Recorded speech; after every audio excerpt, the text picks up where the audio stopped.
Welcome to the Probasco Podcast. I am the Probasco Chair at UTC, Claudia Williamson Kramer, and today I am joined by Dr. Harold Black. Thank you for joining us. It's my pleasure. So, Harold, I'd like to talk a little bit, at least initially, about your background and how you got into finance and banking, just get an understanding of where you came from. I am from Atlanta, but I usually tell people I'm from Gray, Georgia, which is my mother's home, because I was born there, but I grew up in Atlanta. And the only reason I was born there was because my mother was a second grade teacher in Madison, Georgia. My father was the principal of the black elementary school. And that's fairly close to Gray. And so she went back home to have me. Okay. But at the age of 3, we moved to Atlanta. Dad experienced a fairly significant, fairly ugly racial event. And if he had not been who he was, he said he would have been put in jail. And Wow. so he came home and he told my mother, I'm not raising my boys in this town. I have an older brother by 3 years. And so we went to Atlanta, and we were sheltered from white people. Okay. Southwest Atlanta, 250,000 black folks, all black schools, all black teachers. Remember, this is the late 40s, early 50s. As a matter of fact, I never had a conversation with a white person until I went to the University of Georgia. That's fascinating. And it's just a completely different world. It is. I mean, to show you the differences or stark contrast, my great-grandmother, by the way, I'm a great-grandfather, and my mother died in 2020 at age 101. Wow. And so she knew not just her great-grandchildren, she knew her great-great-grandchildren as well. And I knew my great-grandmother, and my great-grandmother was a slave. That's just unbelievable. I mean, It's hard to conceptualize. It really is. It is. I mean, because that's an individual who, when she was set free, had no marketable skills because she was a field hand, and she didn't have a last name. Oh, my goodness. And it morphed generation after generation after generation to where we are now. Yeah.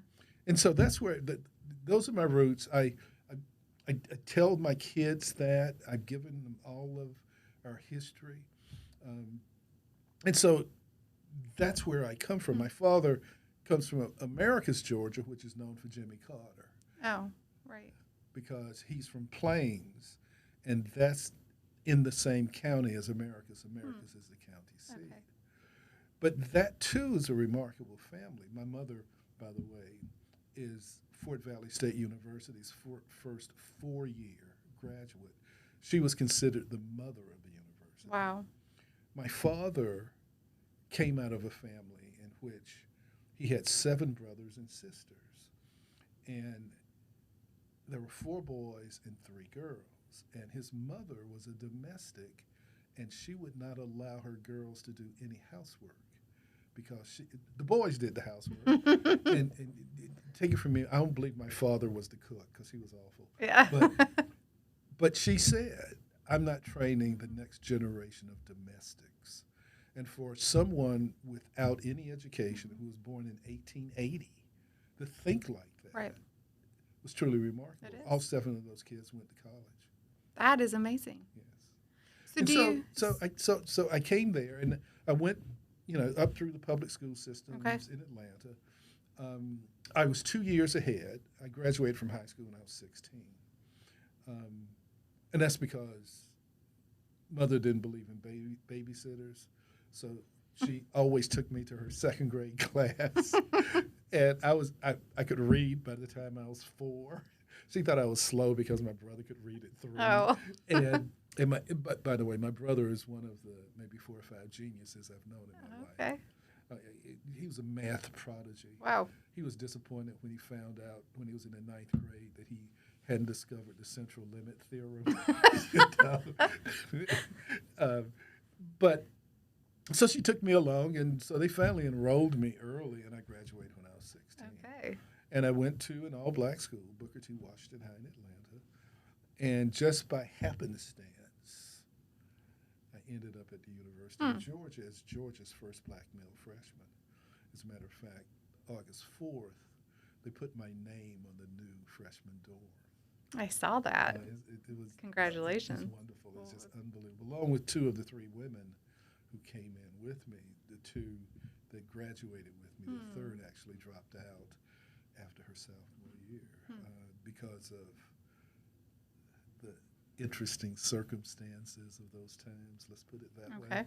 Let's put it that way. Yeah. So you said by happenstance. So what were those circumstances that led you? It's a long story. I'll try to make it short. Okay. My brother wanted to be an engineer, so he was going to Purdue. Why did he go to Purdue? Because he couldn't go to Georgia Tech. And what what the state legislature did in the state of Georgia, if you were a black person who wanted to major in something not offered at the three black state colleges, they paid your tuition to leave the state. Oh, wow. And there's a wonderful book by Calvin Trillin called An Education in Georgia. And he points out that when the two blacks were admitted to the university by the courts, there were over 650 black kids who were getting this tuition grant from the state. My brother was one of them. Okay. Well, when the first two blacks were ordered by the court admitted, by the way, those two had sued out of high school when they were denied admission. Supposedly they weren't qualified, even though one ended up being Phi Beta Kappa in pre-med, and the first black at Emory's Medical School, and chief of orthopedic surgery. The other one has won a series of Pulitzer Prizes. But I always tell people, just think of what they would have accomplished if they had been qualified. That's right.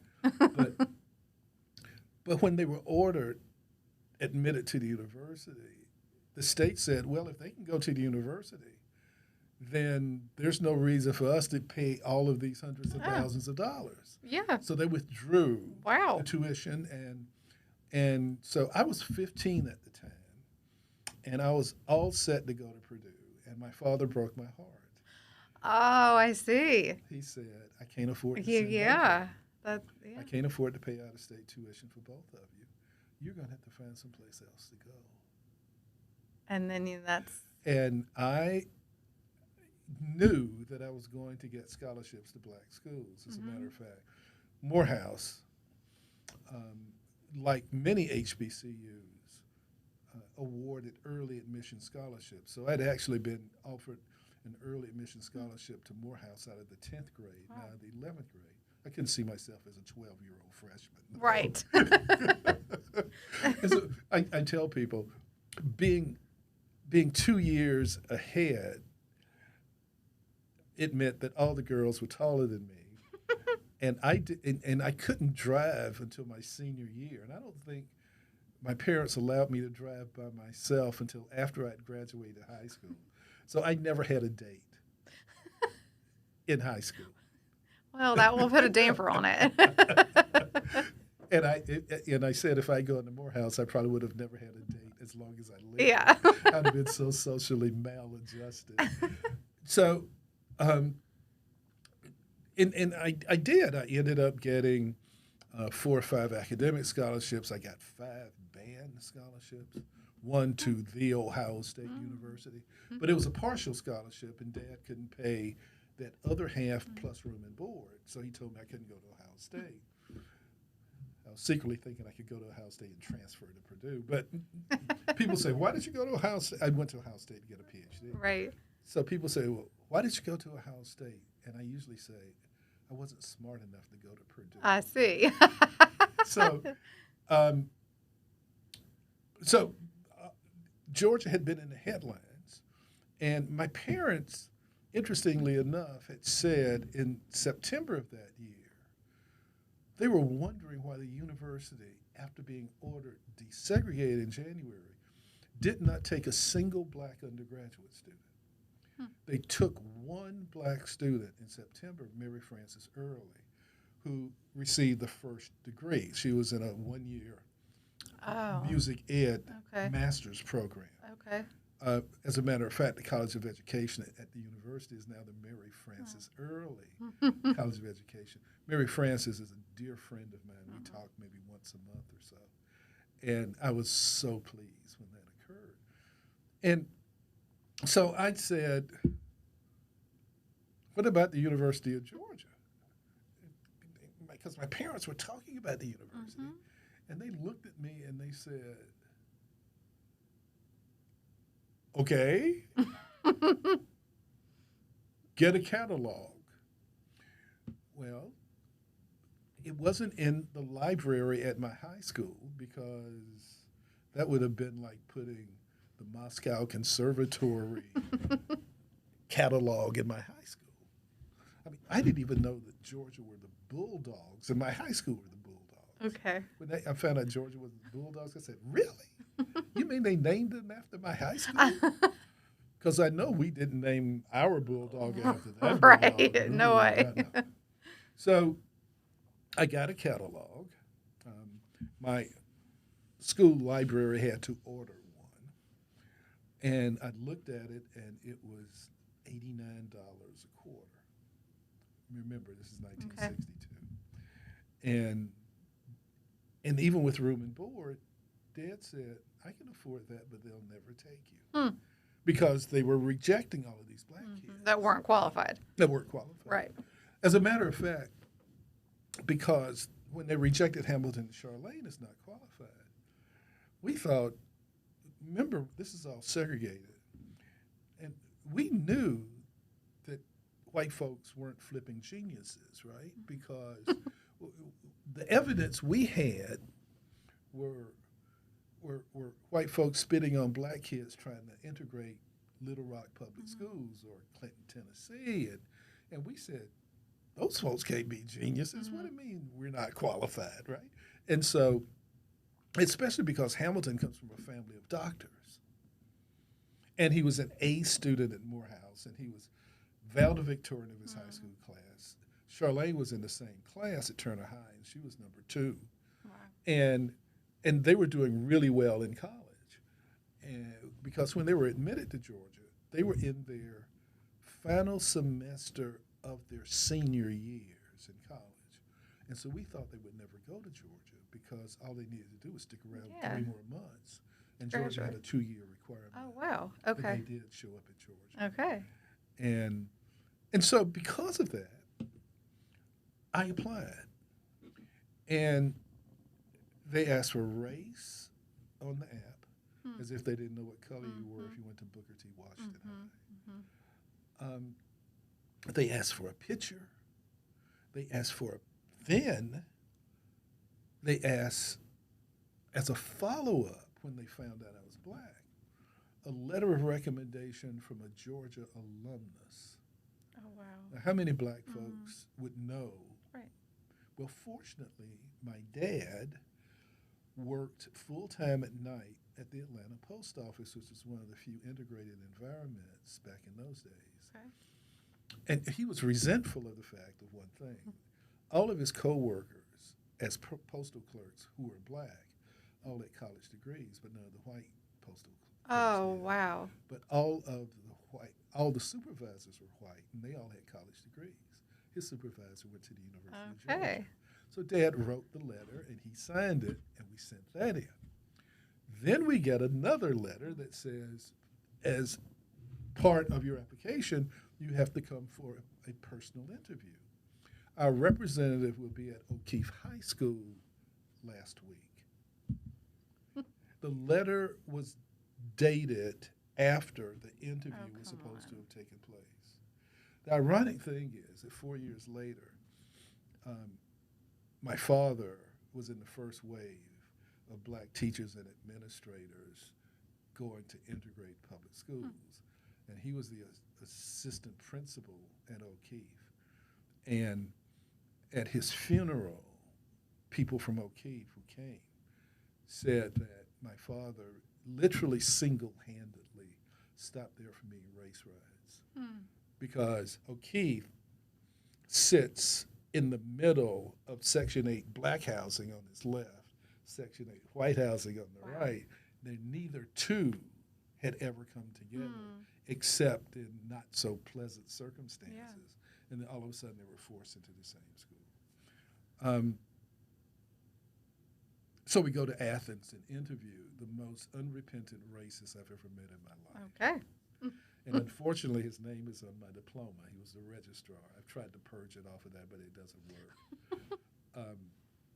But he was the one that they sent the black students to interview. He had asked Hamilton, for instance, how long have you been frequenting houses of prostitution? Oh, my goodness. In his interview. He asked Mary Frances Early if her mother was a prostitute. That just doesn't make sense. Well, he is trying to evoke some response so he could say, we're going to reject this person. He said we should reject Hamilton because his answers were evasive. Oh, wow. And we should reject this other person because of hostility that they showed. And so they would not work on this campus where they're going to meet a lot of hostility. And they finally said that they couldn't, the freshmen had to live on campus, and they said that they wouldn't accept freshmen because they couldn't guarantee our safety. So they were looking out for our best interests. I see, yeah. And so my father and I walked into his office. He didn't shake our hands. He didn't ask us to sit down. And by the way, remember, I'm 16 years old, so he didn't ask about prostitution. And so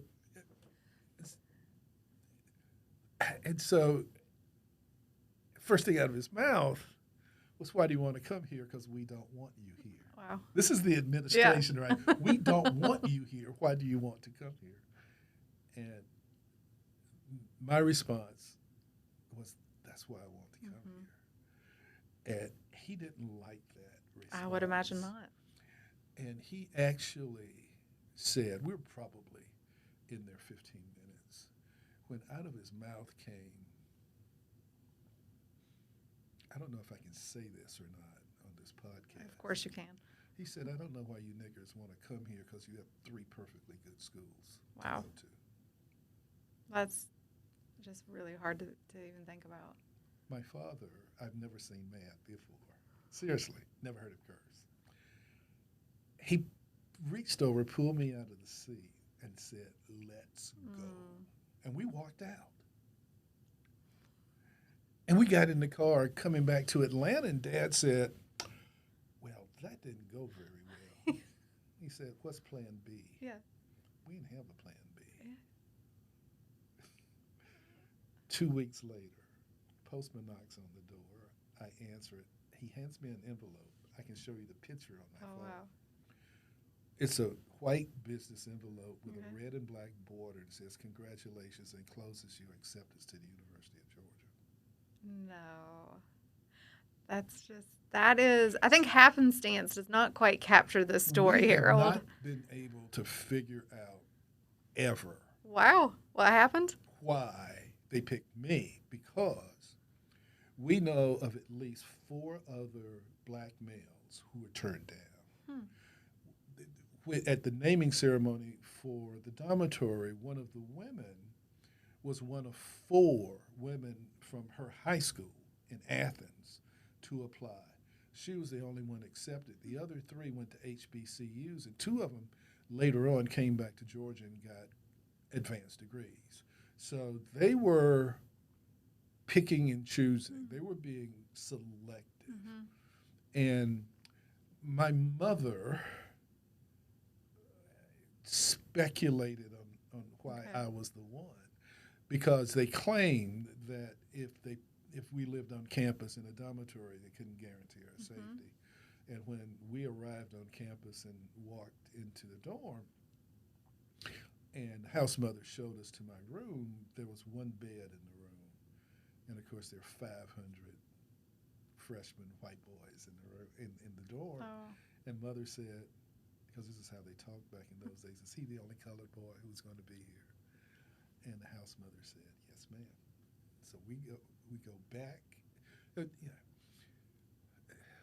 All of my stuff had been taken to the room. That's what black folks did on that campus, right? And so I'm back at the car. Mother's always been strong. She was crying. She says, "You're not going back in there." And I looked at my father, and Dad looked at me, and he said, "It's your decision." And I said, "My stuff's in there." My mother said, "We will get you new stuff. Get in this car." And I said, "No, let's see what happens this quarter." And I was turning to walk back, and Dad said, "If you get in this car, I'll go borrow the money to send you to Purdue." Oh, wow. Yeah, that speaks volumes. And I said, "I'm here." Yeah, So yeah. I walked back You in the want to room. do it, I yeah. walked back into the room, and I don't know if you're a religious person or not, but here is my God story. Okay. It's not, we have a dorm meeting in the auditorium that evening. Okay. It's back of the bus days. So if I want to get on a transportation, I got to sit in the back. I can't go and eat in a restaurant with white folks, right? I can't go to a movie and sit with white folks. I have to sit up in the back. Oh my goodness. Those are the days. And so I wasn't going to sit in the back of the auditorium. So I go walk down. And I finally sat. And everybody on that row got up and left. Oh my goodness.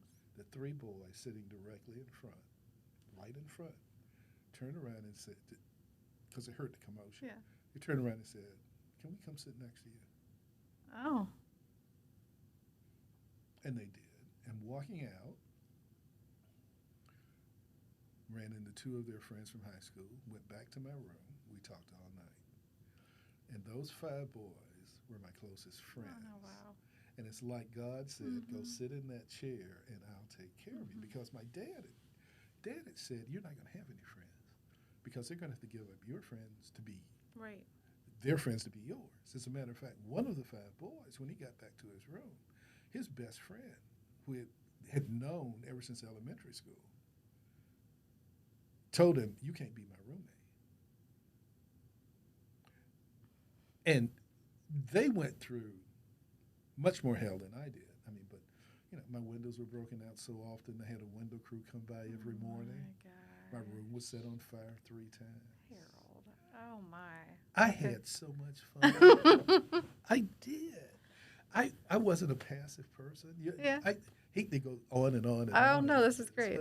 But let me give you two, for instances, and then we Okay. can talk about anything else. Yeah.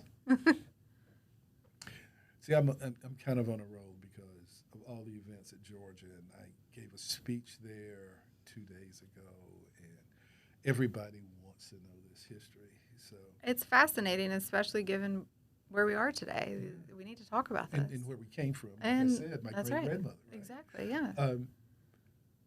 But what transpired was this: a couple of incidents. One,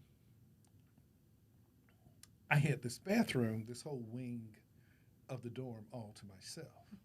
Everybody else went to this other bathroom, and I had this one all to myself. And I went in there one morning, getting ready to go to class, and they had taken all of the taps off of the faucets and off of the showers, turned all the water on, stuffed toilet paper down into the commodes, right? And had taken soap and written obscenities all over the mirrors. So naturally, I did what any normal human being would do. I went down to their bathroom. Yeah. I washed my hands in each face bowl. I ran through the showers. I sat on every commode. And I tried to urinate in all of the urinals. And they just sort of stood there. And I said, "Mess with my bathroom, I'm back tomorrow." They never touched it again. Yeah. It sounds like you have a good way of making the point. There was one boy from Decula, Georgia, called Smoke.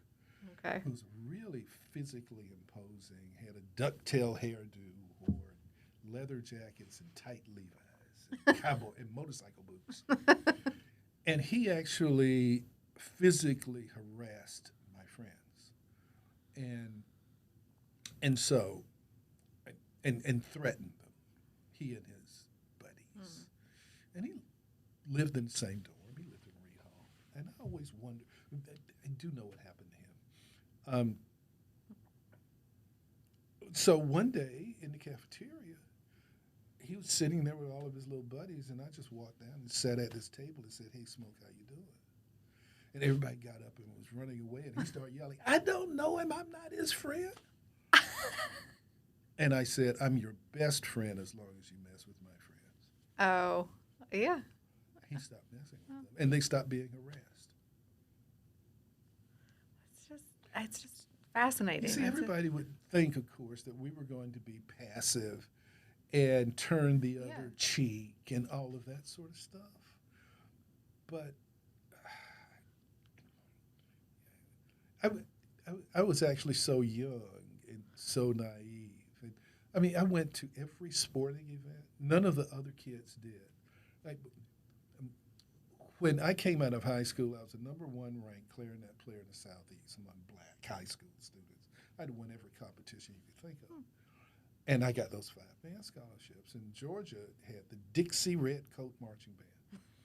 And I go out, try it for the band. Band director says, "You are really very good." I said, "I know it." Yeah. He said, "But you can't be in my band." Oh. I said, "Why not?" He said, "We won't be able to travel." Well, one of the women, Mary Blackwell Diallo, was the only music major not allowed to be in the band, too. Oh, my goodness. And so you go to the football game. So I go with my buddies, very first football game. They play Dixie after the national anthem. There are so many Confederate flags in the stands, it looks like a Ku Klux Klan rally. So they play Dixie, and I sit down, and all of these obscenities start coming my way. They start throwing all of these things on us. And the one administrator, I don't know if he really wanted us there, but he loved the university, so he didn't want to besmirk his reputation. It's William Tate. The Tate Center at the university is named after him. And he had told me, "If you have any trouble on this campus, here is my home, no cell phones, of course. Here's my home number. Here is my office number. You call me. Doesn't matter what time of day it is." I said, "Okay." So all of this hell is breaking loose at the football game. And Dean Tate just appears out of thin air, grabbing ID cards. And back in those days, if you didn't have your ID card, you couldn't do a thing on campus. That's how you got into sporting events. You got into every single thing on campus.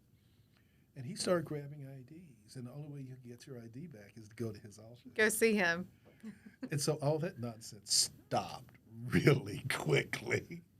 I'd sit down and everybody said, "That's cool." And if somebody didn't know what was going on and start yelling at me, they would say, "Shut up, fool." Because Dean Tate would appear and start grabbing IDs. He was a great man. Sounds like it. But it was fun. I had a great time at Georgia. So you studied economics at Georgia. And I so did. What sparked your interest in economics? Did you know that going in? No, I had no idea. Back in those days, if you were black in the South and had a college education, you did one of two things. You either worked for the government or you worked for yourself. And when I looked around, both of my parents were school teachers, and Dad retired from 2 full-time jobs. He taught school during the day. He had been a school teacher, and then he came to Atlanta and he could make more money working at the post office, so he started doing that. He worked at night, and he got bored. And so he said, "I'll start substitute teaching at my high school." And he started doing that, and they offered him a full-time job teaching biology because he was a biology major. His first job, there were enough black farmers in the state of Georgia that in some areas they had a black agricultural extension agent and a white one. And in South Georgia, he was the black one for a number of years. And so he started teaching biology, and kids would say, "You are so lucky to have Mr. Black as your father." And I said, "What Mr. Black are you referring to?" Because you certainly aren't talking about my father. And they love me. So, what were we talking? So you usually worked for yourself or were teachers. Yeah, exactly. And so when I looked around, I didn't want to be a teacher. Yeah. And I didn't have the skill set that some of my neighbors had. My best friend's father ran an electrical company, but they weren't allowed in the union. And so it was a sole proprietor. Actually, it was a partnership with another person. And so he and his two brothers and his sister all learned how to be electricians. Now, they all ended up doing something different. I mean, the older son, who is my brother's closest friend, ended up with a PhD in mathematics. The middle son was a nuclear engineer at Michigan Power. The youngest son is an engineer right now at Georgia Power, and the daughter was an FBI agent. Wow. And so, in my neighborhood,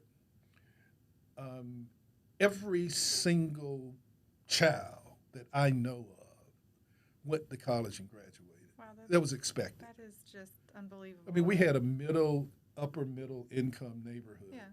I mean, no trash on the streets. You knew all of your neighbors for 3 solid blocks. Yeah. And they were all two parent households in which both parties worked. We all thought housewife was one of those fabrications that was just on TV. So when I went to Georgia and we were sitting around and what does your father do? You tell him. And then I said, well, what does your mother do? And they go, do? What? Yeah. And especially in the South at that time. No, they go, do? What do you mean, do? She's a housewife. I go, you're lying. Yeah, that exists. How can you afford to have a housewife? We need both incomes. Yeah. And so I didn't want to be a school teacher, and the only person I knew who really wasn't a school teacher or an artisan of some type was my dad's oldest brother, who was an attorney in Cincinnati.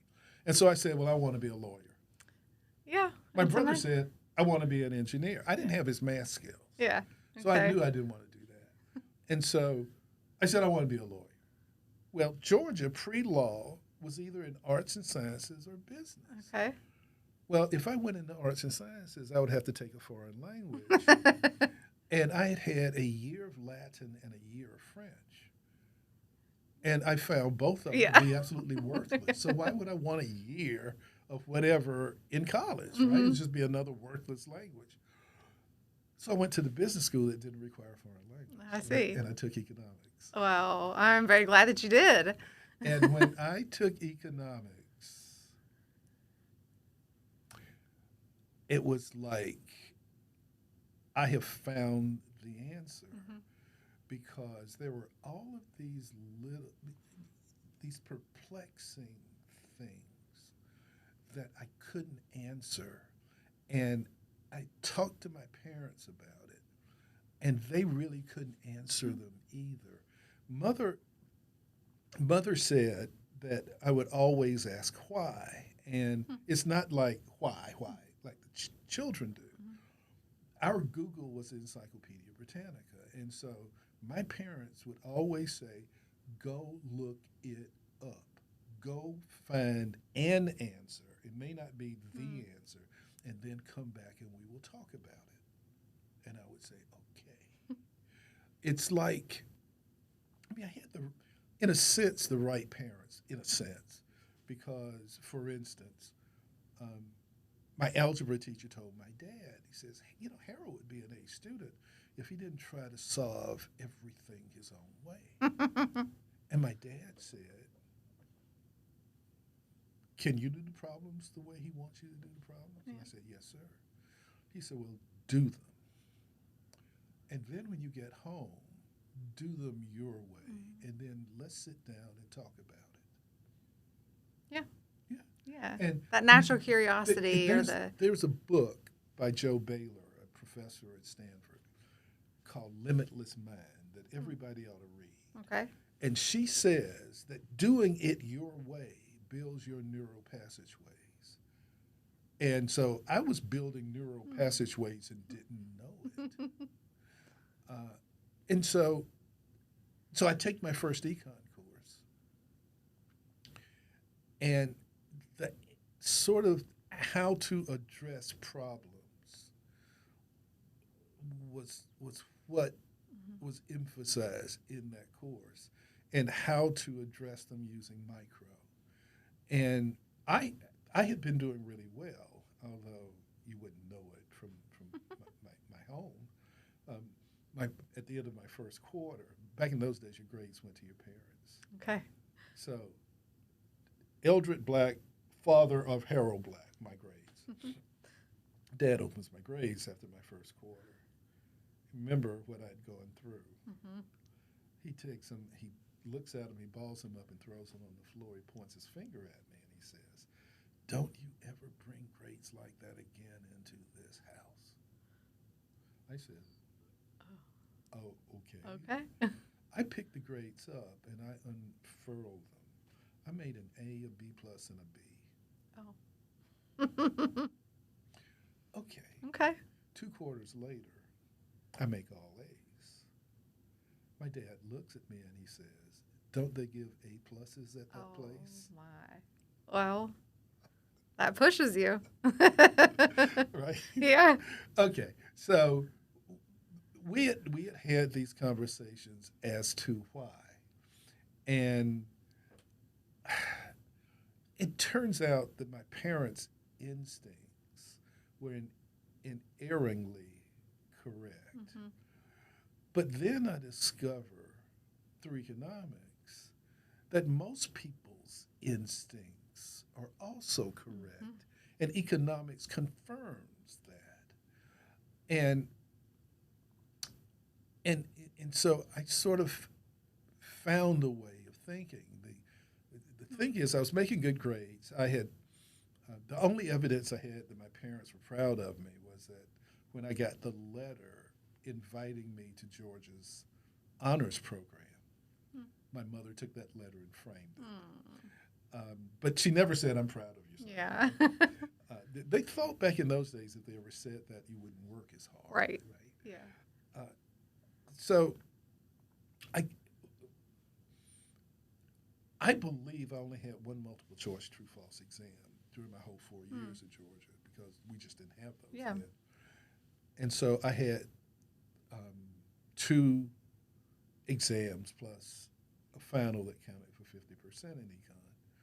And I got my first grade back, and it was a C minus, and I'd never seen anything like that. And I sort of turned the paper like this. And I said, well, I just have to work harder. So I get my second paper back, and it's a C minus, and that's 50% of the grade. And I go to the department head, and I said, I can't figure this stuff out. And he says, well, I'll get you a tutor. I said, okay. So he got me a tutor who was a second-year graduate student. He had gone through Georgia. He'd gotten an undergraduate degree, had gotten a master's degree, working on a PhD. And he was married, go to married student housing 3 days a week. And he would teach me fundamentals. And then he said, just apply it over and over and over and over. I said, okay. And it was like everything was revealed to me. I go to the professor and I said, I understand it all.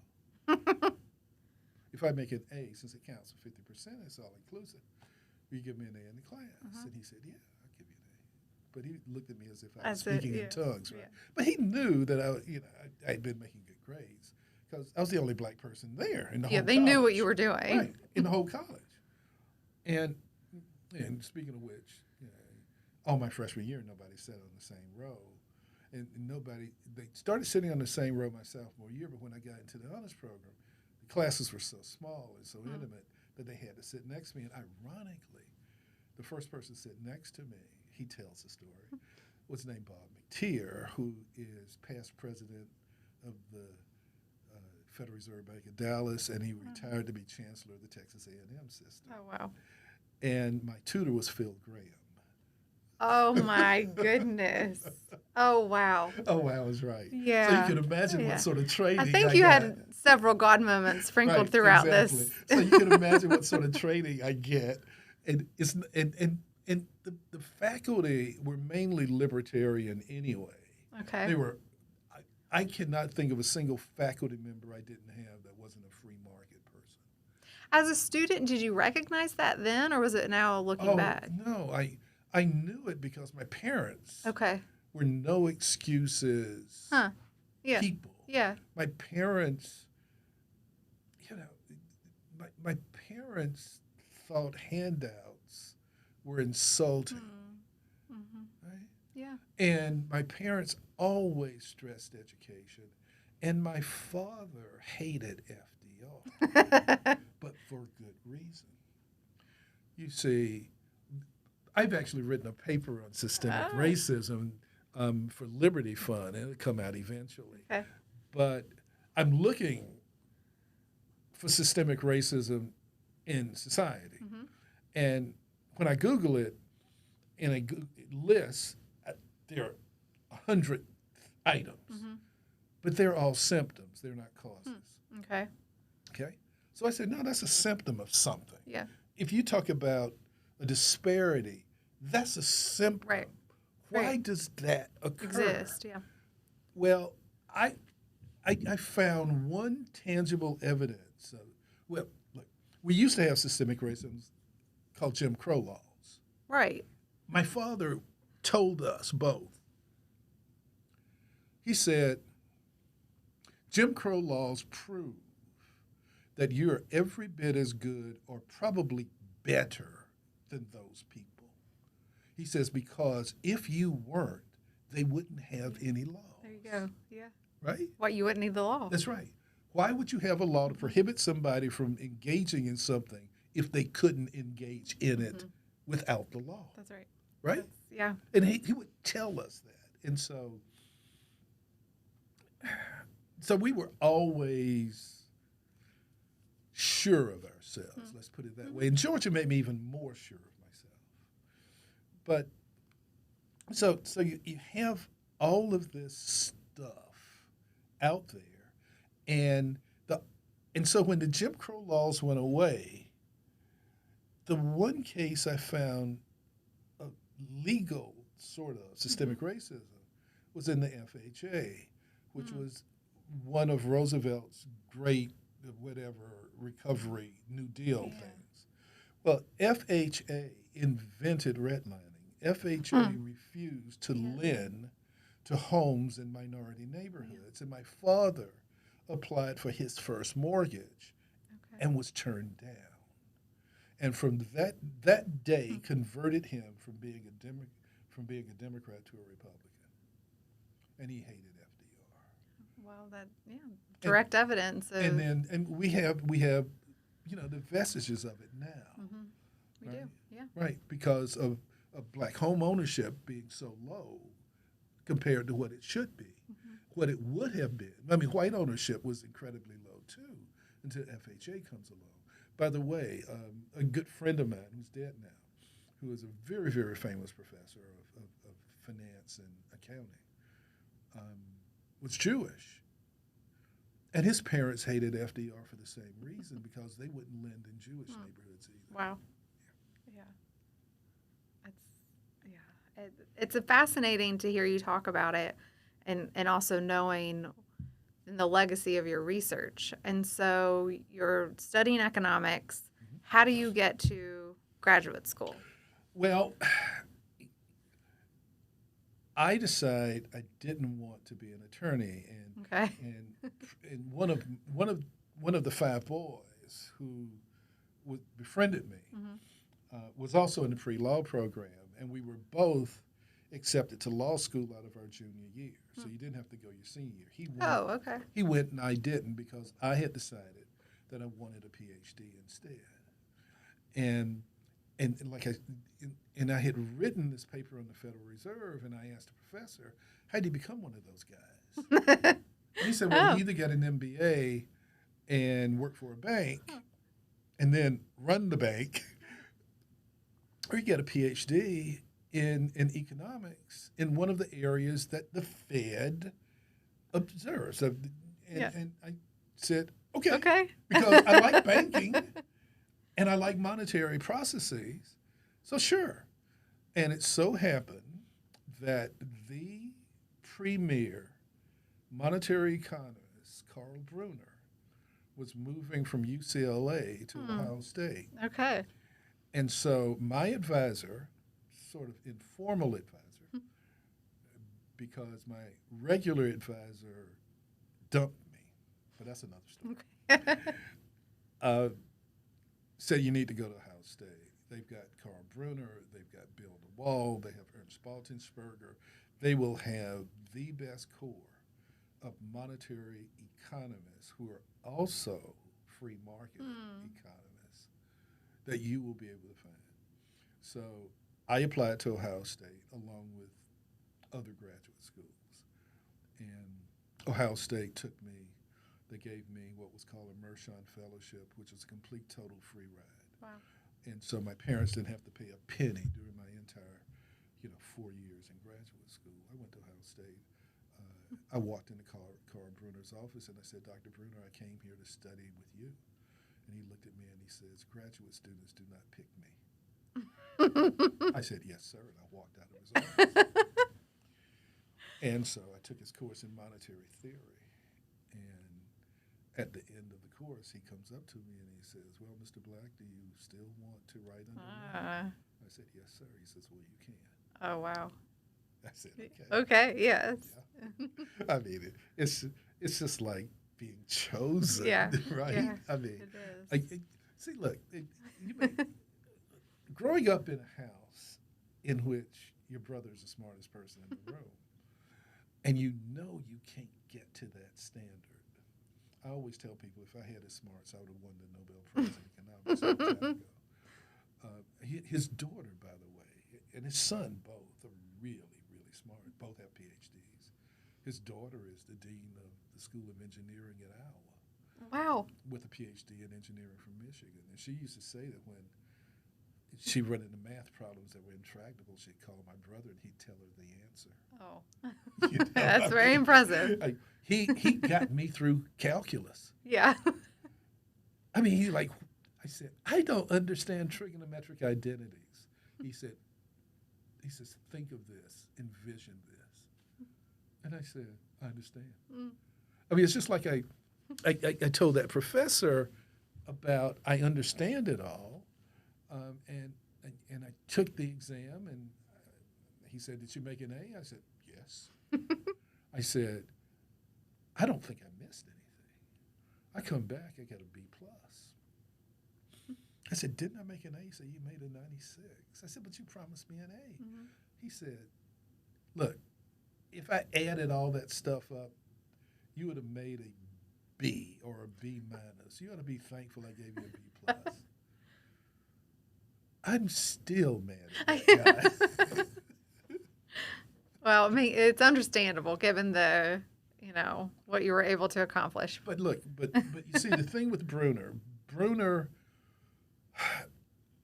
was a theorist, and at a very high level. And he had co-authors who would take what he would do and do the empirical part of it. Milton Friedman, the great Milton Friedman, once told us, he said, Carl does all of the hard lifting. I translate it to the masses. I can hear him saying that. And Brunner was just really, really smart. And so the dissertation I wrote under him was a study of the monetary processes in Great Britain, even though I've never stepped foot in Great and I wrote the dissertation while at the University of Constance on Bodensee in Germany. But he told me, he said, even though, he used to say, if it has no empirical content, then it's useless. Okay. So even the highest level Yeah. theory has to have empirical context. And so he said, what you have done in this work has confirmed what we know about monetary processes running throughout the whole developed world. And he said there's this commonality in there. And he said, but it's not going to have any impact at all on policy. He says because central bankers are not going to act like this. Oh, Is what he yeah. said. Behavior matters. And so that really stuck with me Okay. because I'm a young assistant professor. I'm at the University of Florida. Okay. And I'm writing one theoretical / empirical paper a year in decent journals, and I know I'm going to get tenure and promoted. And my mentor from Georgia, and I'm getting frustrated because I know that the only people that are going to look at it are going to be academics. And my mentor from Georgia, Dr. Robert Dentz, who was chairman of the finance department. And the reason he was my mentor, even though I was in economics, was because I was walking down the hall. He's a big man. And this big white guy puts his arm around me and says, don't feel bad because they don't want you here. He says, I'm a Yankee and they don't want me here. And then he walks away. And I go, who was that? Yeah. What just happened? Yeah. And so what happened would be that I'd be walking down the hall or something, and he would come up to me and says, Harold, he says, come into my office and let's talk. And even though I never had a class from him, he sort of overlooked my years at Georgia and guided me academically and tried to recruit me for 3 solid years to come back to the faculty. And so he calls me and he says, I've taken a year's leave to be deputy controller of the currency in Washington. He says, I want to build a research unit. Come help me do that. I mean, I'm just a young assistant professor, and he's asking me to do this. Yeah. And I said, and I was so frustrated at Florida. It was not the right place for a young assistant professor. There are too many cliques, too many jealousies. One senior faculty member published a paper in my area, and I didn't even know it till I saw it in the QJE. Yeah, that doesn't go over well. No. If you're not working together and talking to each other. So, I mean, they wouldn't even have faculty workshops because they were afraid somebody would steal their ideas. That's a horrible environment. I know, it's terrible. And so I really liked living there, but I hated working there. So I told Bob I'd be on the next plane. And so I wanted to learn more about banking and bank processes because the only thing I knew about a bank was because that was where I had my checking account. Right. And when I read the academic stuff, it almost seemed that the academic people knew less than I knew. Yeah, it's very disconnected. And so I get to the controller's office, and my first month there, they send me out as an observer to their exam team going to Citibank. I mean, I'm there a month, and all of a sudden I get to go to one of the largest banks in the world and watch our exam team do this nitty-gritty stuff. And so my interests start to coalesce because I've always wondered, this is one of the whys growing up and whys in college. I always wanted to know how regulated entities reacted to changes in regulation, and then how that would redound to the people that they served as customers. I've always wondered that, and I know it sounds silly for undergraduates to think that way, but but but I did. It was just sort of natural coming out of my type of environment with my type of parents. And all of a sudden, I'm offered that opportunity. As a matter of fact, one of the people I hired, who ended up being my closest friend in academics, Bob Schweitzer, we ended up Bob was on a major bank board out of Newark, Delaware, when he went to be a professor there. And I ended up on 2 Fortune 500 financial boards. Home Savings of America, the largest stock S&L in the country at the time. And then after we sold ourselves to Washington Mutual, I was asked to join the board of New Century Financial, which was the second largest subprime lender. And Bob and I still collaborated, and we said, the people that are writing the banking stuff don't know anything. The people that are writing the director stuff have never been directors. Right. Why don't we collaborate and start working in that area? And of course, the end product was the last paper I published, which was on academics as directors, in the Journal of Corporate Finance. And so all of the research was aimed at answering those sorts of questions. And it was probably 3 months into the job when the controller, his name was Jim Smith, walks into my office and says, Harold,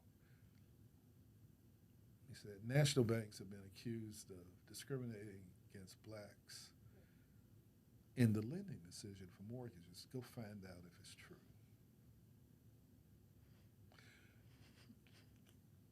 I said, sure. Okay. There's no data. Mortgages are localized instruments. There's no real developed secondary market. All the mortgage instruments are unique to the lender, right? Yeah. There's no data. There's no race data. There's no gender data. There's no marital status data. There's not even any geocoding, so you cannot even assume the color of the applicant by the applicant address. I mean, there's none of that. Nothing, yeah. So then, before getting into that, how was the accusation what was the founding? There were a series of articles. Atlanta Constitution really led the way. Okay. And what they did was just very simple percentage analysis. Okay. 75% of all black applicants have been rejected. 12% of all whites. Okay. Discrimination's going on. Right. And there were a series of Pulitzer Prize winning articles written by the Atlanta Constitution. Now, of course, since 1619 Project won a Pulitzer Prize, we know the value of that, right? But still, Jim Smith wanted to know the truth. Yeah. So he said, go find it. So we did. Yeah. And in the process, Bob Schweitzer and I actually, along with our survey economist, a guy named Lou Mandel, we literally invented an area. You did. Because look, I'd lost a job because of that, and I didn't care. I wasn't going back to Gainesville. Okay. But I'd taken the leave. And my department head said,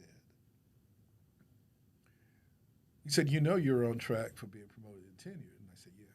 He says, well, you're not on track anymore. He says, if you keep doing research and lending discrimination, we're not going to promote and tenure you. And you're coming up in the fall. And he said, do you believe a decent journal will publish a piece on lending discrimination? Is what he said. And I said, yes. Yeah. I said, it's topical. It's never been done, and it's never been done. And when it's been done, it hadn't been done correctly. So, yes. See, I actually have to go back to my micro class here because my term paper was driven by Gary Becker's Economics of Discrimination, which was published in 1957. And Becker says in there that economics is ill-equipped to study the causes of discrimination, only the effects of it. Yeah. Right? Yeah. And I kept saying to myself, well, that can't be true. Well, that can't be true. But who am I to doubt Gary Becker? Exactly. Especially since he ended up winning a Nobel Prize, which I never will ever be considered for. and yet, we actually started doing that. And the subsequent research has been doing that as well. Now, so we published a paper with proprietary data. I could go through the process, but I won't. But when we got the data, the control of the currency, basically, banks weren't making a whole lot of mortgage loans. Okay. Remember, mortgage loans back in those days were held in the lender's portfolio. That's what killed the S&L industry. And the banks would only lend to their best customers anyway. And so you weren't going to have a whole lot of observations in the first place. But what he did was he let us go to 4 different major lenders for national banks around the country in 4 different locations to talk to their loan officers and build what we call a mortgage loan offer function. And so we built this. We had all of these questions they said were relevant. No questions that they said weren't relevant. We put it in an application form, gave it to the controller's office, and he told the national banks to use that for a year. Wow. Make a copy and send it to us. So we had our data. Yeah. We got our demographic data by having a tear-off because we figured that the applicant filled out, sealed it in an envelope, and mailed it. And then we matched it to FDIC actually matched it to. And we thought logically, if the black folks think they're going to be discriminated against, why in the world do they want to put on the application, I'm black? Be honest. Right. Right. As a matter of fact, I shouldn't say this, but I know when HMDA came out and you were supposed to do this sort of stuff, and the mortgage loan officer was told that if you didn't do it voluntarily, they would do it by self-identification. Yeah. Right? Yeah. I put down I was white. Yeah. Guy looks at me and he goes, are you sure about this? I said, yes. Hey. My name may be black, but I'm actually white.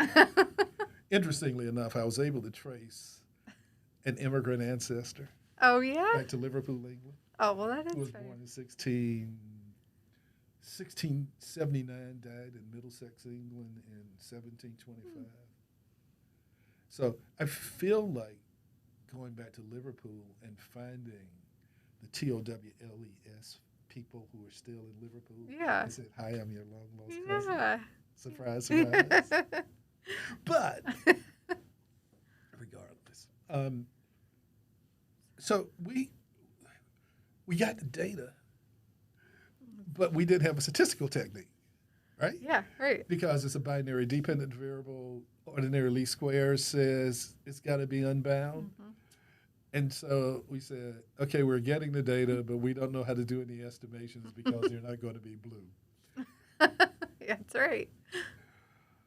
A dear friend of mine that I had a beer with every week was an econometrics graduate at Ohio State. Okay. He looked at me and he said, you ever heard of probit analysis? I said, no. He said, it's used all the time in engineering and in physics. He said, let me give you an article. Eureka. Yeah.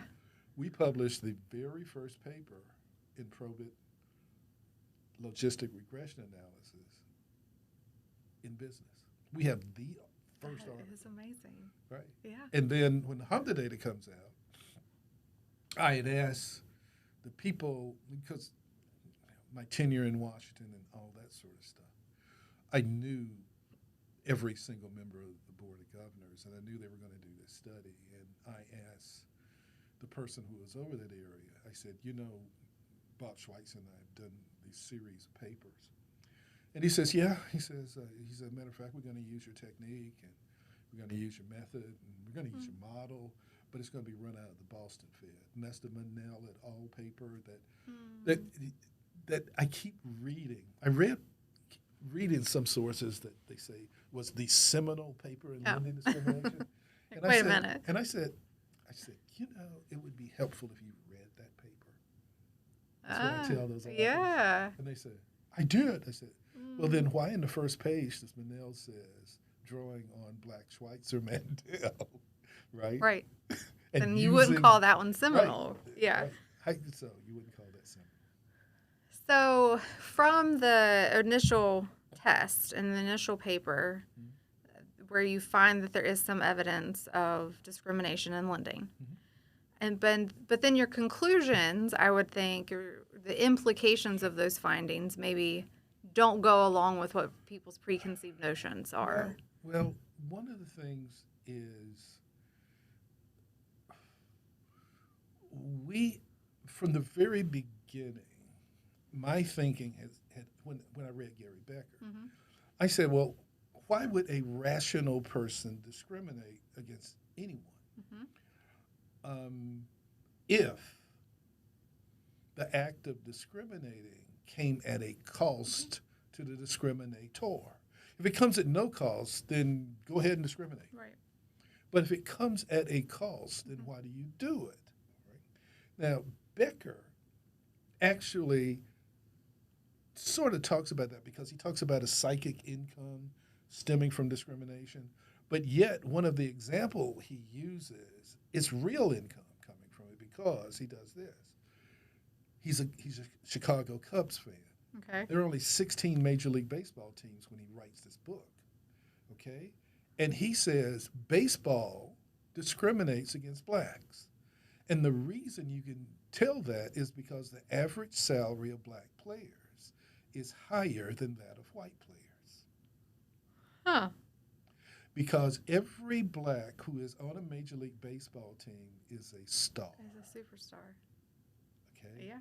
And he says there are no black bench players. The reason is very simple. You have relatively few teams. You have this huge pool of people. And so once you pick off the superstars, the people who have average ability, they're black guys with average ability, white guys with average ability, all management, GMs, coaches, managers are all white. So who are they going to pick if everybody has the same skill set and the only difference is in how they look? Yeah. Right? We're going to pick the ones that look like them. That's right. The ones that they are, quote, more comfortable with. So they do. All right? So, but there is no cost to them doing At that point. that. Yes. Fast forward to where there are now 30 plus Major League Baseball teams. And look at the teams now. Now, there are relatively few black players who are North American black, but there are plenty of players out there with African heritage. And they're even on the bench. And the reason is that you don't have this. I mean, people will tell you that baseball is diluted now because if you go back to when Becker wrote that book, almost every player on every team is in the Hall of Fame. Right? I mean, who are starters. Yeah, yeah. And probably the first two pitchers. Everybody is in the Hall of Fame. You come here now, and maybe there'll be one or two per team. Maybe. Okay? But that's because when you looked at that pool, you've got to fill up 28 slots or however many slots there are on the baseball team. And so the talent gets diluted. Okay?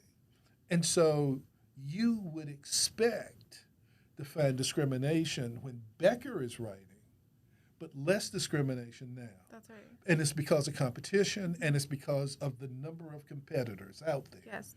Same is true with mortgage lending. Okay. Let's go back. Okay. When we did the study, we actually thought we were going to find evidence of discrimination Okay. because 80% plus of the loans were being made by local S&Ls. Banks made relatively few loans. There were a few mortgage brokers, but not many. There's no internet. There's no real developed secondary market. And so if you have this real big pool of applicants for a smaller pool of money going to mortgages, especially in banks, okay, I've got $20 million to allocate. I've got demand for $38 million. Who do I pick? Yeah, you're going to pick the best customers. Well, not just the best customers, that even if black folks were among your best customers, if they're outside that window of how much money you have to allocate, what you're going to do is you're going to allocate, you will always pick, even within the, quote, qualified pool, those folks that you're most comfortable with, if that will exhaust the amount of money you have for that particular venture. Yeah. Okay? So we expected to find discrimination because of limited competition. So moving forward, in today's world, I have written, I would expect to find less of it because, one, there's a cop called an examiner on every corner waiting for you to go by speeding. Okay? All right. So that's true. And then there are all of these competitors out there that will be willing to take away good business from you. And so if it hurts you financially, you are less likely to discriminate. Now, here is one of the problems with banking.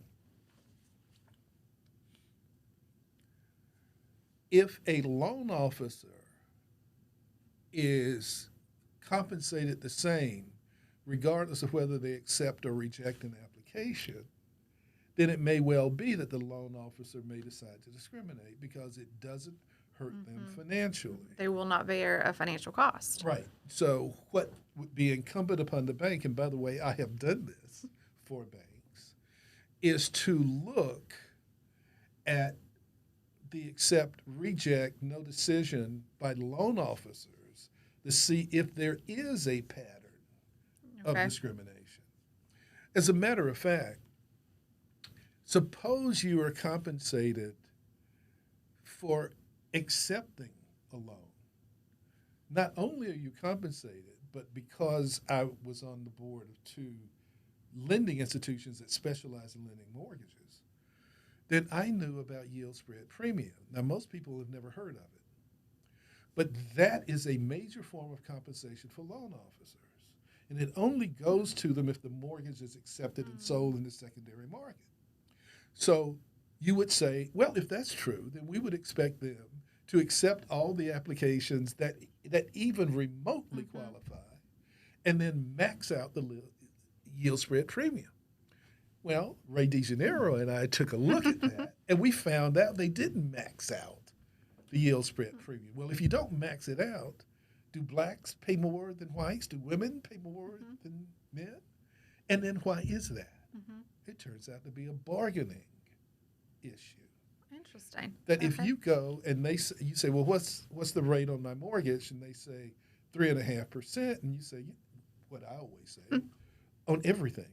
Well, that sounds high to me. Can't you do better than that?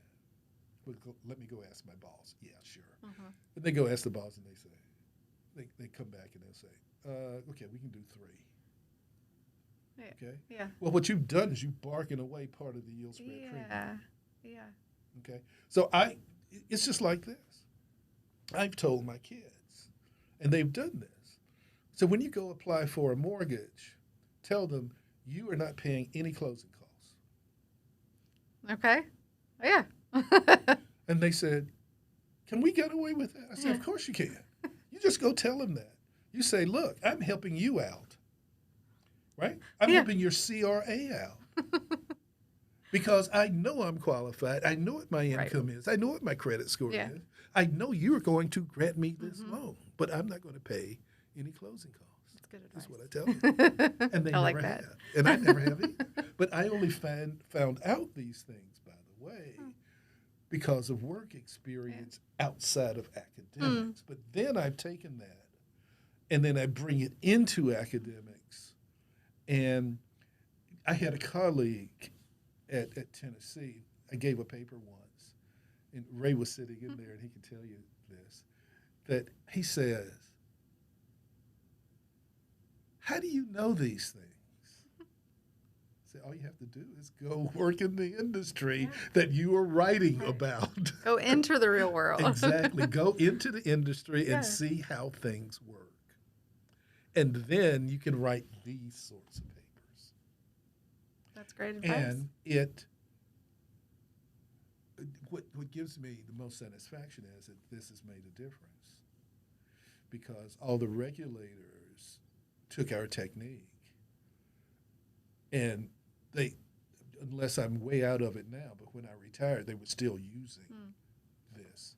And I know that they've used it, I mean, after I retired, because I had a thriving consulting business till about 3 years ago, in which I served as an expert witness, and we still use these techniques to analyze issues. And like I say, they didn't exist until we just sort of ran into them out of necessity. Yeah, you created it. And so probably one of the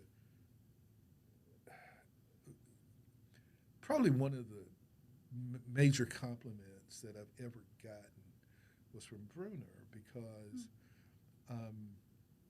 because he knew what I wanted to do, but he knew I was sort of obligated to do the monetary theory stuff, and there was no one better in the world at it than he.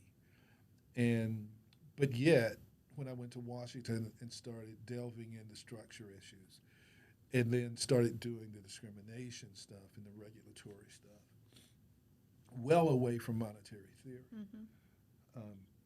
He and I had lunch a few months before he died, and he told me that he had been keeping up with my career and looking at my papers, and that he was proud of me. Yeah, that's what you want. Yeah, it is. Well, that's fantastic. Well, you have quite the accomplishments. A couple things before closing. If you could summarize your research, the kind of contribution that you see your body of work, and then following that, what advice do you have for young academics or young researchers?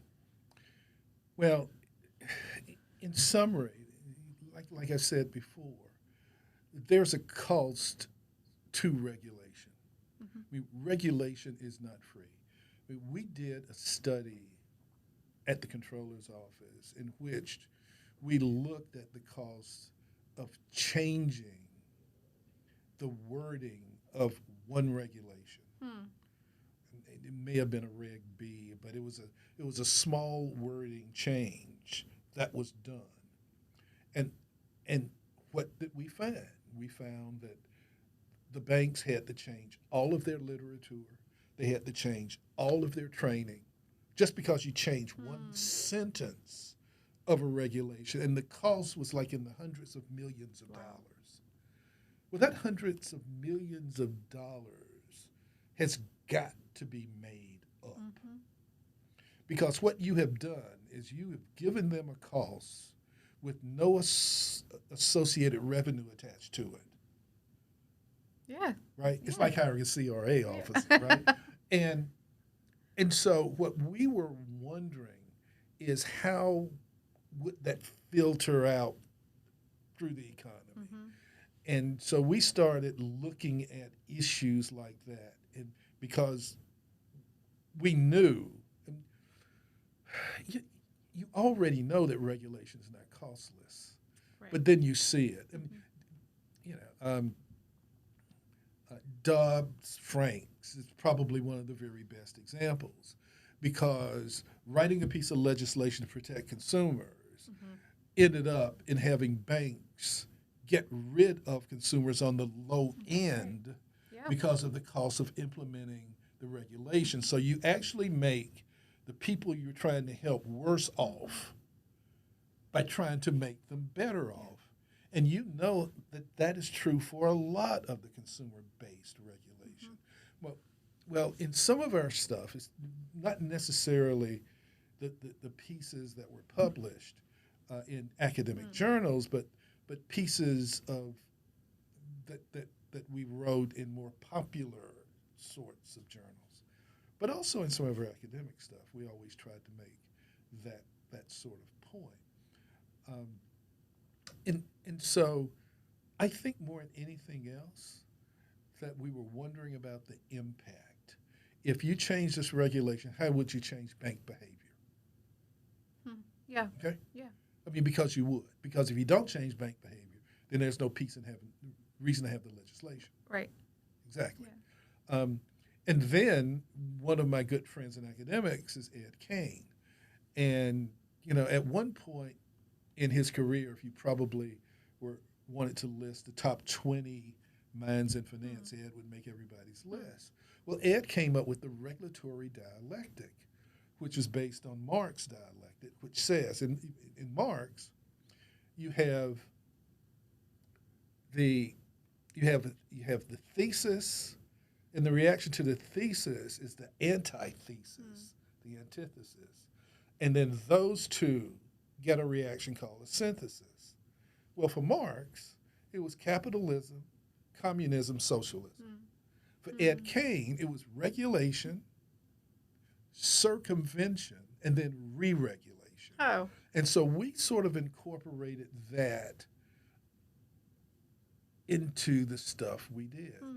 And also, by being fortunate enough to be at the control of the currency, to be appointed by Jimmy Carter to help run the National Credit Union Administration on their very first NCUA board, in which I could literally look at the general counsel and say, go write a regulation doing this. And they would say, yes, sir, and they go write it. And all sorts of interesting things happen. Let me tell you one NCUA story. 1978, 79, 80, 81, inflationary recession. Financial institutions are dying. They're double-digit inflation, double-digit interest rates. They've got low-interest loans on their portfolio. They've got high-interest liabilities. They are dying. The FSLIC is practicing forbearance because if they tried to pay off all the failed savings and loan, they'd go bankrupt as a government insurer. And they eventually did. Okay, so we're sitting around at a board meeting, and I say, well, the way to address mismatched portfolios is to get them matched. They said, well, how do you do that? Because you have high cost liabilities and low earning assets. I said, so why don't we just make a higher earning asset? Why don't we create what I called a variable rate loan? And one of the board members said, there were three of us, said, is that legal? And the general counsel says, you can do anything you want to do. So by edict, we gave the credit unions an adjustable rate mortgage on all of their loans. Well, guess what the FSLIC, Federal Home Loan Bank Board, did 2 weeks later? They announced the adjustable rate mortgage. Wow. But we created it first at NCUA. I mean, just what little thing like that. And the chairman of NCUA, there are three of us, used to say, we're so glad to have you here. We would have, because they were all attorneys. Right, said, we never would have thought like that. I said, we just have to think like a market economist. There you go. It's problem solving too, exactly right? Yeah. Exactly right. But that's just one example of how to use that skill. Yeah. But there are tons of others we could talk about. Yeah. But I just wanted to give you that. That's a great example. It's a great story. Well, any advice for young researchers? There's a lot that in the academy now, I think there's a lot of different pressures to chase the top journals or to research in a different area. And it sounds like you experienced that directly as well. And so what would you say to a young academic? Well, I always say follow your muse, but that's easy for me to say because I was safe and secure at the control of the currency. I knew I wasn't going back to Florida. When Florida voted on my tenure promotion, I heard that there was one vote for me. But yet, my next faculty appointment was at UNC Chapel Hill in a top 20 finance department. Yes. And my colleagues from Florida, when we would see each other at any of the meetings, would say, we really messed that one up. And only they didn't say messed. Yeah. And I said, yeah, but I'm sure glad you did. Yeah. Right? Yeah. But it was easy for me to do that. When I was tenured full professor with an endowed chair, I decided to really go off the rails because remember I say you follow your muse, but maybe you have to be still a little bit risk averse. Okay. You know as well as I do, there is this, I won't call it game you have to play, but there are certain standards that you agree to when you sign on to do this sort of stuff.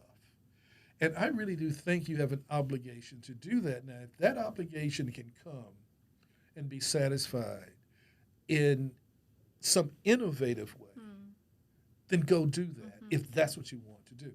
But here is something that I've always wanted to do. And that is all of this sensitivity training and diversity training.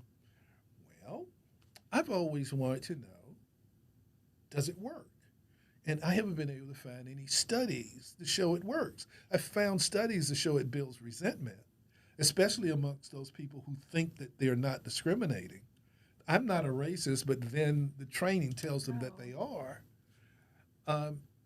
And so I found that, but I wanted to know if it worked. Yeah. Well, one of my colleagues had an Army contract. He was an industrial psychologist.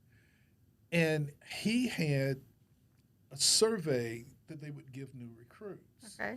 And the survey would tell where the recruit's skills lay. And so if a person at heart, down deep, was a pacifist, you didn't want to put them into an infantry unit. Okay? And so I went to him and I said, look, can we do that in order to test for Gary Becker's taste of discrimination? In other words, can we build a test to give to people on an ex-ante basis to test what their feelings are, and then on an ex-post basis, give them the same test to see if what had happened in between made a difference? So after the training. But here's what we were going to do. Okay. Here's what we did instead. Okay. We developed this, and he's white, and he gave the test in his class first day, and I gave the test in my class first day. At the end of the semester, he retested his students, and I retested mine. Okay. All right? Not surprisingly, his students' attitudes didn't change by having this survey and then being taught by a white person. Well, what about me? You know what we found? That their attitude changed toward me from the first day they saw me to the end of the term.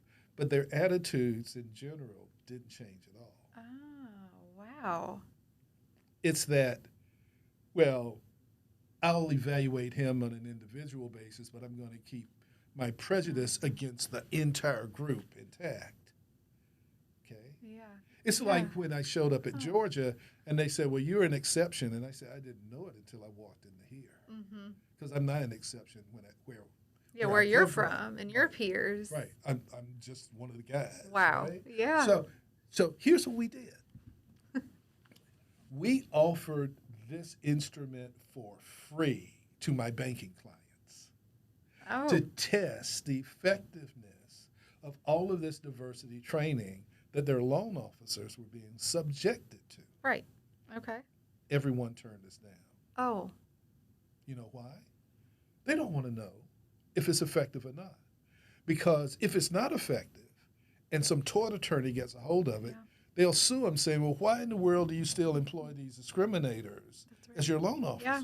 They don't want to know. All they want to do is check that box. Yeah. Regulator says do check this. Check the regulation. Say, yes, sir, we'll do it. Yeah. But they don't want to know if it's effective. And so we spent a good part of 2.5 years on this project. And we ended up, what's the value of it? We couldn't publish it, right? Yeah. We could give it away. We wanted to give it away so that we could collect that data and then use it in an academic paper. But we couldn't even give it away. Also to inform policy. So if the goal is to lead toward more inclusiveness or less biases, then you would like to know the policy you're implementing, does it achieve that goal?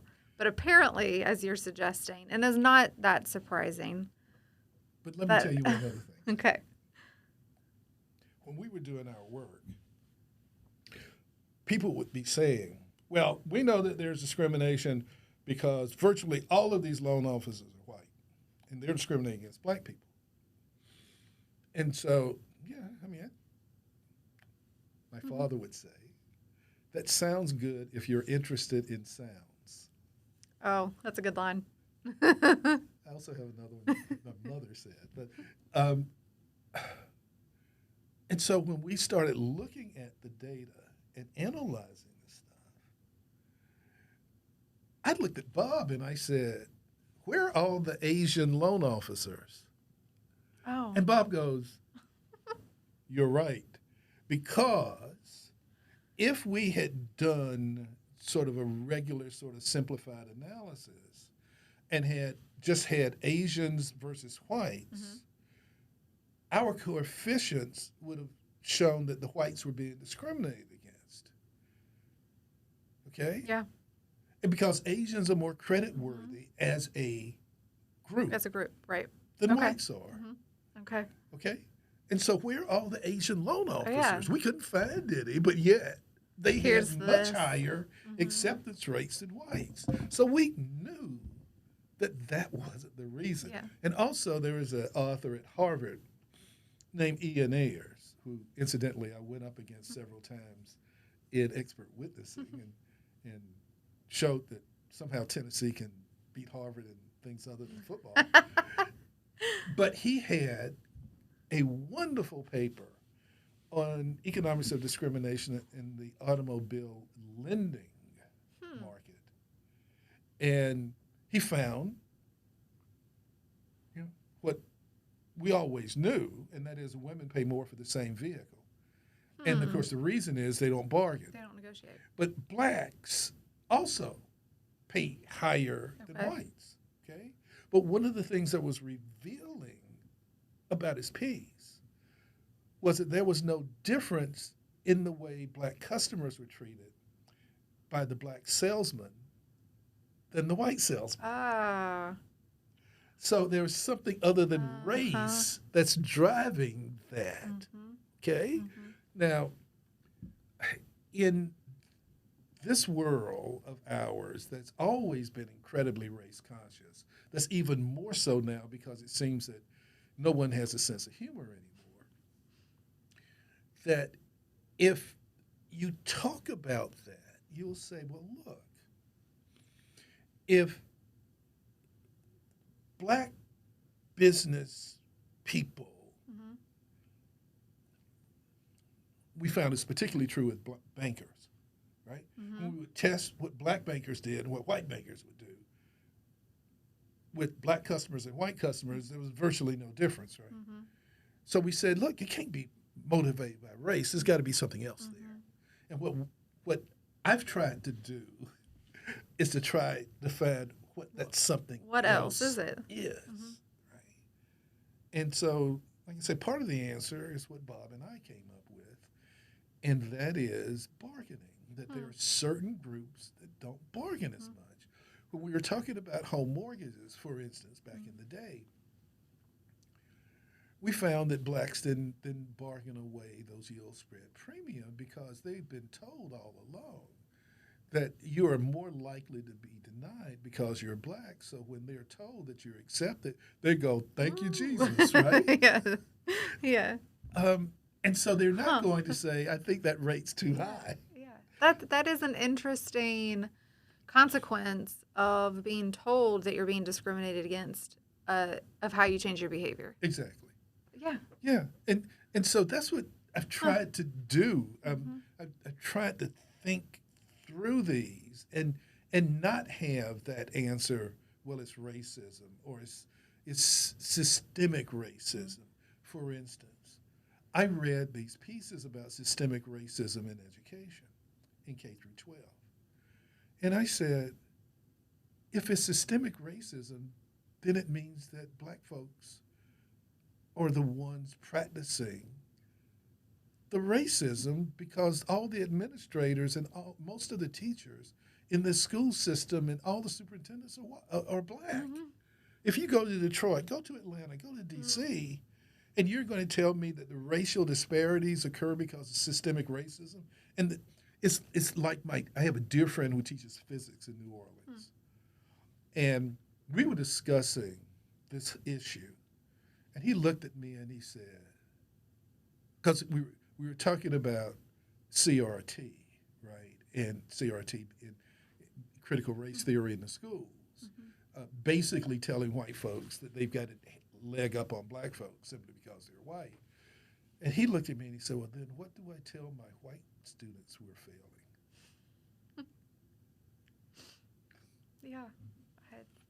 Well, it reminded me, you had written a piece on Walter Williams, and he said something very similar about policing as well, that it just can't be this systemic aspect to explain even the, evidence that there may exist some discrimination. That aspect of it doesn't seem to hold because, especially in cities, you see the top administrators or mayors running the police force are black. And so there's got to be something else. There's got to be more to the story. Right. I mean, because what you have to say is that racism is so embedded in the system that black people practice it unknowingly. I mean, it's like this whole woke curriculum that some people have literally bought into what I've just said and say, well, look, let's do woke mathematics because math is inherently racist. Somehow asking a kid for his work is racist. Somehow asking a kid, saying that there's only one set of answers is somehow racist. I have a good friend named John Stone, and everybody should know his group. Okay. It's called EducationConsumers.org. And you can find the reading proficiency of grammar school students in any school in the country. Okay. And you can parse it by race. You can parse it by economic status, by who gets free lunches. And John's concluded from looking at his work that CRT is just an excuse to cover up the lousy performance of our school system. Wow. I will definitely look up That you his say work. that we teach CRT, which says you are not learning because of racism, because we can't teach you how to learn. And there, I've been on this high horse for a long time. Okay. It's incredibly frustrating. I was a local philanthropist came to me and he said, go get me the bottom 3 performing schools in the Knoxville school system, and in 5 years I'll have them outperforming the top schools. Wow. And he introduced me to something called direct instruction and showed me that all of these data on it, and in the schools in which it's practiced, and how they perform relative to everyone else. And so I became a believer. I go to our school superintendent, and he looks at the curriculum, and he says, we can't adopt this curriculum. I said, why not? Now, this is in the 3 bottom schools for reading proficiency, in which less than 10% of their 3rd graders can read at grade level. And he says, the state accreditation board will take away our accreditation because there's too much reading in this curriculum. Oh my goodness. Okay, so I developed this education industrial complex, all working against the students, but because of some political connections and because of control of the budget, he was forced to let me and 5 of my colleagues, all retired black folks, go into the worst school and do an after-school reading program one-on-one with kids who couldn't read. At the end of the school year, all of our children could read. They could read everything we put in front of them because we used this basic curriculum, which is called phonics, by the way. Okay. And it's online, and we can sit there and we can play games and do all of this stuff. And our kids were so smart. And we had gone to each one of the teachers, and we said, look, we're not threatening. They said, we know that you've got this whole room full of kids. You can't give this individual attention, and we can do this. So we want a kid that you think has good upside, but isn't performing. And that's how we got our kids. Well, we were not asked to come back. Oh my gosh. They didn't want us back. And why is that? We were a threat to them. Oh. Because we were a threat to their teaching System. method. Yeah. You see, look, this method that they teach, which I call the boring method, is pushed by the textbook writers, the textbook publishers, the teachers' unions, the colleges of education, the accreditation board are all into this one system and reject the others. Okay? Yeah. And if you teach in a non-traditional way, you don't get accredited. Okay? Yeah. And that happens in many places. You could have an innovative charter school. The problem with charter schools in the state of Tennessee is they have to be approved by the local school board, and they're not going to approve their competition. And when they approve one, they make certain that they use the same methods as anyone else. So they can't differentiate. That's right. They limit that. But there are, look, let me tell you the example I use. I had a quote from the head of the teachers union in Chicago when they were talking about tying their salaries to merit increases. And she said, you can't do that. And she said, because these kids can't learn. Oh. This is what the head of teachers Wow. said. You know what I said? You could take any of those children that they claim, and kids that are not proficient, or well below proficiency, or literally illiterate, and we're graduating illiterates, of course, play a hip-hop rap by their favorite hip-hop rap person.